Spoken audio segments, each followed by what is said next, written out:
ಅಸ್ಸಲಾಮು ಅಲೈಕುಂ ವರಹಮತುಲ್ಲಾಹಿ ವಬರಕಾತು. ಬಿಸ್ಮಿಲ್ಲಾ ವಲ್ಹಮ್ದುಲಿಲ್ಲಾ ವಸ್ಸಲಾತು ವಸ್ಸಲಾಮು ಅಲಾ ಅಶ್ರಫಿಲ್ ಮುರ್ಸಲೀನ್ ವ ಅಲಾ ಆಲಿಹಿ ವ ಸ್ವಹ್ಬಿಹಿ ಅಜ್ಮഈನ್. ಅಮ್ಮಾ ಬಾದ್. ನಿದ್ದೆಯಲ್ಲಿ ಕೆಟ್ಟ ಕನಸು ಕಾಣುತ್ತದೆ. ಹಾಗಾದರೆ ಈ ಎರಡು ಸೂಕ್ತಗಳನ್ನು ಪಠಿಸಿ ನೀವು ಮಲಗುವುದಾದರೆ ಮತ್ತೆ ನಿಮಗೆ ನಿದ್ದೆಯಲ್ಲಿ ಆ ರೀತಿಯಾದಂತಹ ಯಾವುದೇ ಕೆಟ್ಟ ಕನಸು ಕಾಣಲ್ಲ.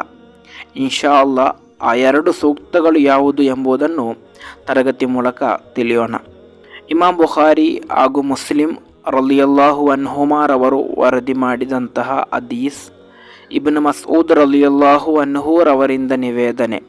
ಕಾಲ ಮಹಾನರು ಹೇಳುತ್ತಾರೆ, ಕಾಲ ನಬಿಯು ಸಲ್ಲಲ್ಲಾಹು ಅಲೈಹಿ ವಸಲ್ಲಂ, ಪ್ರವಾದಿ ಸಲ್ಲಲ್ಲಾಹು ಅಲೈಹಿ ವಸಲ್ಲಮರು ಹೇಳಿದರು, ಮನ್ ಕರಅ ಹಾತೈನಿಲ್ ಆಯತೈನಿ ಮಿನ್ ಆಖಿರಿ ಸೂರತಿಲ್ ಬಕರ, ಸೂರತುಲ್ ಬಕರಾದ ಕೊನೆಯ ಎರಡು ಸೂಕ್ತಗಳನ್ನು ಯಾರಾದರೂ ಪಠಿಸಿದರೆ, ಅಂದರೆ ಆಮನ ರಸೂಲ್ನಿಂದ ಪ್ರಾರಂಭವಾಗುವಂತಹ ಎರಡು ಸೂಕ್ತ, ಅದನ್ನು ಯಾರಾದರೂ ಪಠಿಸಿ ಮಲಗಿದರೆ ಫಿ ಲೈಲತಿನ್, ರಾತ್ರಿ ಮಲಗುವಂತಹ ಸಂದರ್ಭದಲ್ಲಿ ಕಫತಾಹು, ಅವನಿಗೆ ಅದು ಸಾಕು, ಅಂದರೆ ಶೈತಾನ್ನಿಂದ ರಕ್ಷೆ ಹೊಂದಲು ಆತನಿಗೆ ಆ ಎರಡು ಸೂಕ್ತಗಳು ಸಾಕು ಎಂದು. ಆದ್ದರಿಂದ ನಿದ್ದೆಯಲ್ಲಿ ಕೆಟ್ಟ ಕನಸು ಕಾಣುವಂತಹ ಸಮಸ್ಯೆ ನಿಮಗಿರಬಹುದು, ಅದಕ್ಕೆ ಪರಿಹಾರವನ್ನು ನೀವು ಹುಡುಕ್ತಾ ಇರಬಹುದು.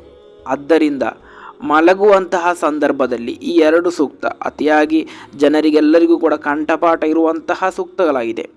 ಅದನ್ನು ನೀವು ಪಠಿಸಿ ಮಲಗಬೇಕು. ಮತ್ತೆ ನಿಮಗೆ ನಿಮ್ಮ ಜೀವನದಲ್ಲಿ ಕೆಟ್ಟ ಕನಸು ಕಾಣಲ್ಲ. ಕೆಟ್ಟ ಕನಸು ಎಂಬುದು ಶೈತಾನ ಸಮಸ್ಯೆಯಾಗಿದೆ. ಶೈತಾನ್ ನಮ್ಮನ್ನು ತೊಂದರೆ ನೀಡುವುದಾಗಿದೆ. ಆದ್ದರಿಂದ ಆ ಶೈತಾನ್ನಿಂದ ನಮಗೆ ರಕ್ಷೆಯಾಗಿದೆ ಈ ಎರಡು ಸೂಕ್ತಗಳು. ಆದ್ದರಿಂದ ನಾವು ಅದೇ ರೀತಿ ನಮ್ಮ ಮಕ್ಕಳಿಗೂ ಕೂಡ ಈ ಎರಡು ಸೂಕ್ತಗಳನ್ನು ನಾವು ಕಲಿಸಿಕೊಡೋಣ. ಅವರಲ್ಲೂ ಕೂಡ ನಾವು ಹೇರಲು ಕಲ್ಪಿಸೋಣ. ಅವರಿಗೂ ಕೂಡ ಕೆಟ್ಟ ಕನಸಿನಿಂದ ರಕ್ಷೆ ಹೊಂದಲು ಅದು ಸಾಧ್ಯ. ಇನ್ನು ಮುಂದೆ ಯಾವತ್ತೂ ಕೂಡ ಮಲಗುವಂತಹ ಸಂದರ್ಭದಲ್ಲಿ ಈ ಎರಡು ಸೂಕ್ತಗಳನ್ನು ಪಠಿಸಿ ಮಲಗೋಣ. ಅಲ್ಲಾಹನ ತೌಫೀಕ್ ನೀಡಿ ಅನುಗ್ರಹಿಸಲಿ. ಕೆಟ್ಟ ಕನಸುಗಳಿಂದ, ಶೈತಾನ್ಯ ಸಮಸ್ಯೆಯಿಂದ ಅಲ್ಲಾಹ್ ನಮ್ಮನ್ನು ಸಂರಕ್ಷಿಸಲಿ. ಅಸ್ಸಲಾಮು ಅಲೈಕುಂ ವರಹಮತುಲ್ಲಾಹಿ ವಬರಕಾತು.